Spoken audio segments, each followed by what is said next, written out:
Bonjour à tous, aujourd'hui je vais vous proposer un petit thème sympa. Ce sera justement les utilisations de thèmes offerts par Microsoft et la gestion de votre arrière-plan sur votre bureau.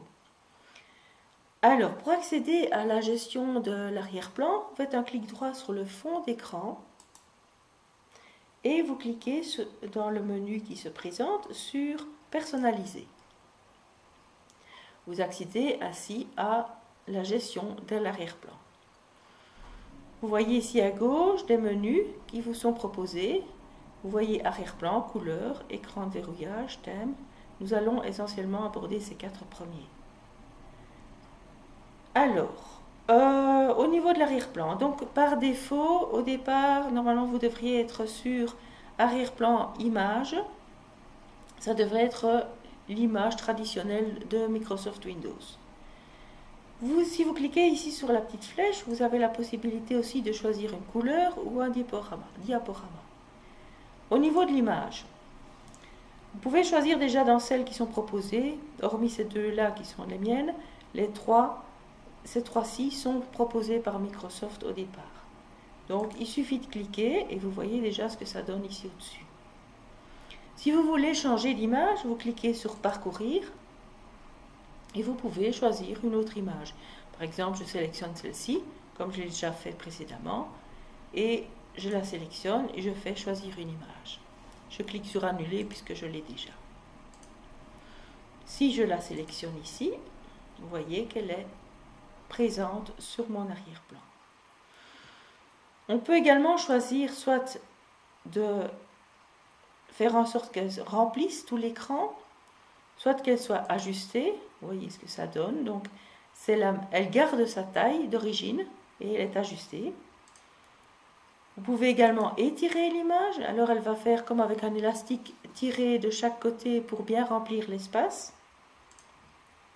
Soit souvent de vignettes. Et alors, elle se reproduit et vous en avez plusieurs avec l'image avec sa taille d'origine. Soit vous la centrez.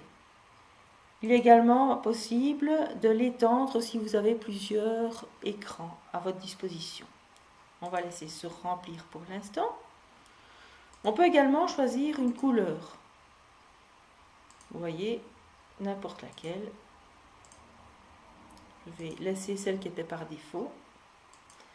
Ou un diaporama. Alors le diaporama, c'est des images qui se situent dans un répertoire que vous avez choisi. Donc je choisis ici diaporama. Ici, il est sur Desktop Background, qui est en fait le répertoire d'un ancien thème que j'avais déjà choisi. Je peux faire parcourir et je peux aller par exemple dans le répertoire images, dans lequel d'habitude on stocke les images. Il suffirait alors de choisir, et vous choisissez ce dossier. Vous pouvez changer l'image toutes les minutes, toutes les 10 minutes, 30 minutes, l'heure, 6 heures ou une fois par jour. On va mettre, en général, c'est 30 minutes. Il peut également y avoir une lecture aléatoire de vos images, à savoir que si vous choisissez cela, il se pourrait qu'une même image se présente plusieurs fois par rapport à une autre qui n'apparaît pas souvent. Vous pouvez faire en sorte que le diaporama ne soit pas activé lorsque vous êtes sur batterie, de telle sorte à réserver les ressources de votre batterie. Vous pouvez à nouveau choisir, remplir, ajuster, etc. Les couleurs qui sont présentes ici, donc je vais revenir sur mon arrière-plan image pour laisser le standard. Donc, couleurs qui sont affichées ici, c'est la couleur qui se présente dans votre menu démarrer. Vous voyez que si je sélectionne, par exemple, ici un rouge, mon menu démarrer, je vous montre, il est en rouge. Pas très joli, mais bon, chacun ses goûts. Je remets en bleu pour que ce reste mon par défaut. Vous pouvez également chipoter un petit peu avec les autres propositions. Vous pouvez faire en sorte que ce soit des autres surfaces aussi qui soient colorées de couleurs différentes. L'écran de verrouillage en fait consiste à l'écran qui se met qui s'affiche automatiquement quand vous n'utilisez pas votre ordinateur pendant un certain temps. Moi, par défaut, je laisse Windows à la une parce qu'il propose de très belles images, mais vous pouvez également choisir soit une image, une seule image, soit un diaporama, comme je vous avais expliqué en choisissant un répertoire. Il y a également proposition de thèmes. Alors, Microsoft propose toute une série de thèmes à disposition. Par défaut, les 3 existants sont Windows, où il y a une seule image, donc on voit ici au-dessus une seule image qui s'appelle Harmony, la couleur bleue par défaut de Microsoft, les sons par défaut de Microsoft et le curseur par défaut. Vous devriez avoir, si vous n'avez pas encore choisi de thème, avoir 3 thèmes, Windows 10 qui ici présente 5 images, une couleur ocre, des sons par défaut et le curseur par défaut. Mais également fleurs qui propose 6 images, même chose, une autre couleur. Vous voyez qu'il a switché directement de telle sorte à vous proposer éventuellement une autre couleur pour votre fond. Je reviens dans les thèmes. Et donc, je vous disais que Microsoft, dans le Windows Store, propose toute une série de thèmes gratuits. Vous voyez qu'il y en a vraiment beaucoup,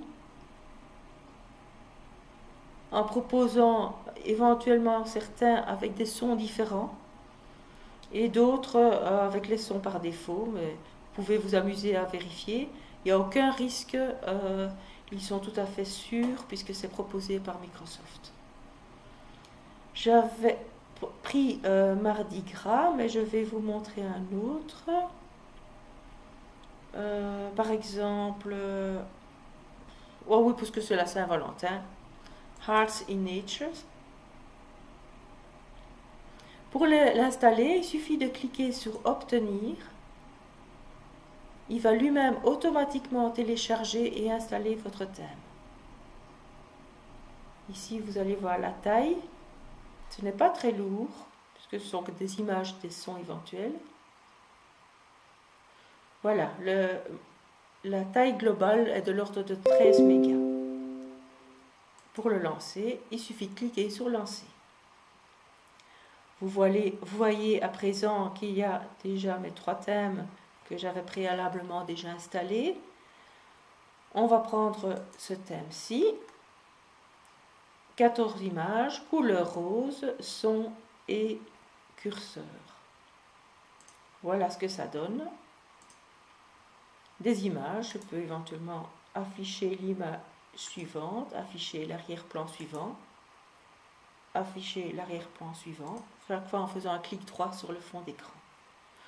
Et si on regarde le menu, les icônes cette fois-ci sont dans un menu rose. Voilà, j'espère que ça vous a plu et ça peut vous aider pour vous approprier plus l'arrière-plan de votre ordinateur. Et puis je vous retrouve dans un prochain tutoriel. Au revoir.